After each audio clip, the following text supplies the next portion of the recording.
Hello guys! So today's video mag-experiment tayo. Gagawa naman tayo ng recipe sa kamote. So, dinagyan ko to ng cheese guys. So ang kamote nga pala dito guys is orange. Orange! Oh my god! So yan, pinakuluan ko lang yan guys. And then nag-add ako ng ating flour, baking powder, vanilla powder. Pwede din naman yung liquid. Kung ano yung available ninyo dyan sa inyong bahay. Then, salain lang natin to guys. At nag-add din ako ng powder milk. Hindi na liquid ang ginamit ko kasi magtutubig siya. Pinakulang ko yung kamote, masyado siyang matubig. So, yung preference natin dito guys, dapat maging dough siya. So, nag-add din pala ako dito ng olive oil. Hindi ko na na-capture. And nag-add din ako nitong melted butter. So, para malinamnam yung lasa niya, guys. Then, mix lang ito until maging dough. Parang tinapay na dough. Then, nakalimutan ko yung sugar. Nag-add ako ng konting sugar, mga 2 kutsara siguro yon. Kasi madami-dami yung ating flour. Then, rest lang natin ang ating kamote dough sa ating rep ng 1 hour to 2 hours. Then, after 2 hours, ito na yung ating dough. Add ako sa tray ng olive oil. Kahit anong oil, basta wag lang siyang dumikit dun sa tray. Then, papalamanan ko nga pala ito ng cheese. Para kamote cheese. Hindi ko alam kung anong pangalan nito. Experiment ko lang talaga to guys. Ayoko lang talagang itapon yung kamote. Hindi kasi siya masarap kainin ha. Hindi kagaya ng kamote natin sa Pilipinas na malinamnam. Saw mo lang sa oil, okay na.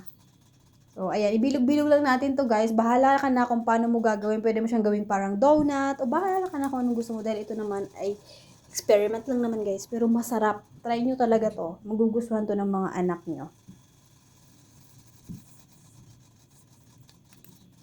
Yung ginamit ko nga pala is breadcrumbs. Meron pinapaikot ko yan sa breadcrumbs na may konting cornstarch. Ang purpose ko nun para maging crispy.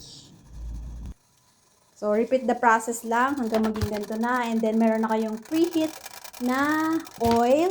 Tsaka ninyo ilagay. Siguraduhin mainit na yung oil pag nilagay para hindi siya magbitak-bitak or dumikit dun sa inyong pan. Then, fry until golden brown. Bolol. So, ayun. Fry till golden brown.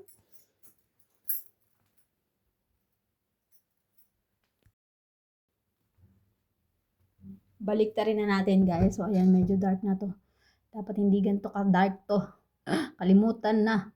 Diyos ko po. Pero okay pa naman yan guys. Hindi pa naman siya sunog. Nagmukha lang siyang sunog dito sa video. Kasi nga nandun yung liwanag sa kabila at saka yung aking camera is nandito sa kabila. Dapat pala doon sa kabila ko nilagay para hindi naging ganyan yung itsura. Oh my God.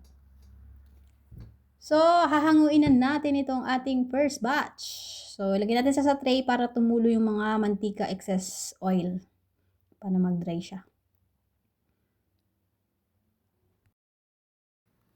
So, ako nga pala, mahilig akong magluto ng mga kung ano-ano. Lalo na kapag nakikita ko yung isang bagay na, masasayang na naman to, wala naman tong pupuntahan.